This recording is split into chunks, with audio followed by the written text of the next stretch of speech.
స్నేహితుడిని ప్రేమించు, కానీ గుర్తుంచుకో, ఏ రోజుకైనా శత్రువు అవుతాడు అని. నీ శత్రువుని ద్వేషించు, కానీ గుర్తుంచుకో, వాడు ఒకనాడు నీ స్నేహితుడు కావచ్చు. నీకంటే ఎక్కువ ఉన్న వాళ్ళ దగ్గరైనా, నీకంటే తక్కువ ఉన్న వాళ్ళ దగ్గరైనా డబ్బు గురించి ఎవరి దగ్గర మాట్లాడకు. నీ పిల్లల కన్నీళ్లు ఎక్కువగా రాకుండా చూసుకో. నువ్వు చనిపోయినప్పుడు నీ సమాధి దగ్గర అవసరం పడతాయి. ఎప్పుడూ నవ్వుతూ బ్రతుకు, దానికి పెద్దగా ఖర్చేమీ కాదు. నీకు కావాల్సింది కొనకు, అత్యవసరం ఉంటేనే కొను. ధైర్యంగా ఉండు. ఒకవేళ ధైర్యం లేకపోయినా ఉన్నట్టు నటించు. ఎవరు నిన్ను చులకనగా చూడరు. ఒక విషయం బాగా గుర్తుపెట్టుకో, డబ్బుని వృధా చేసినా పర్లేదు, కానీ సమయాన్ని మాత్రం వృధా చేయకు. నీ తల్లిదండ్రులకు నువ్వు ఏది చేసినా అదే నీ పిల్లల నుండి ఆశించు. సమయాన్ని మరియు నీ మాటలను జాగ్రత్తగా వాడు. ఈ రెండు తిరిగి రానివి. వివాదాస్పదంగా మరియు ఎప్పుడు చెడు ఆలోచించే వాడిగా ఉండకండి. అలాంటి వారు బిచ్చగాడుగా మారినా అలాగే ఉంటారు. నీ ఇష్టంగా జీవితాన్ని బ్రతకాలి అనుకుంటే ఒంటరిగా బ్రతుకు.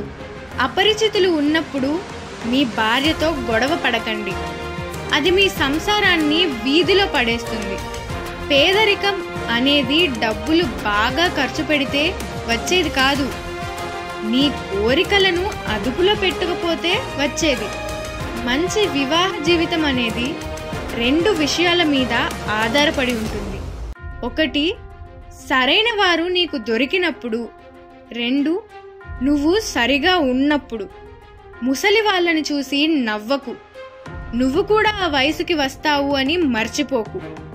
నువ్వు నీ సమస్యలను చెప్పుకునే వాడిని కలిసినప్పుడు వాడి సమస్యలు ఎలా పరిష్కరించుకున్నాడో తెలుసుకో. ఆ తరువాతే సమస్యలు చెప్పు.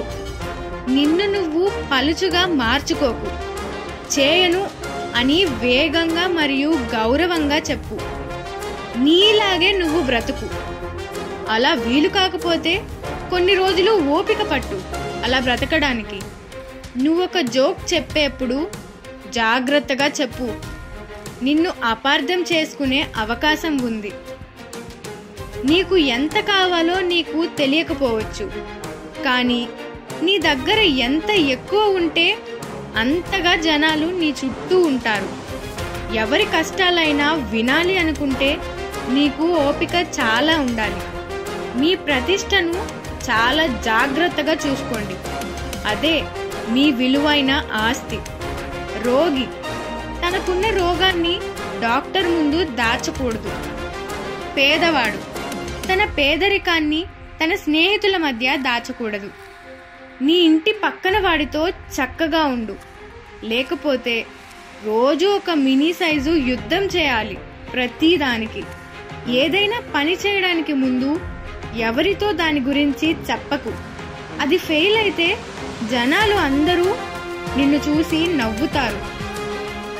నిన్ను ప్రేమించే తల్లి తండ్రి దొరకడం నీ అదృష్టం. ఎప్పటికీ దేనికి వారిని వదులుకోకు. ఒక స్త్రీ నిన్ను ఎప్పటికీ ప్రేమించాలి అంటే నువ్వు తన అందాన్ని ఎప్పుడూ పొగుడుతూ ఉండాలి.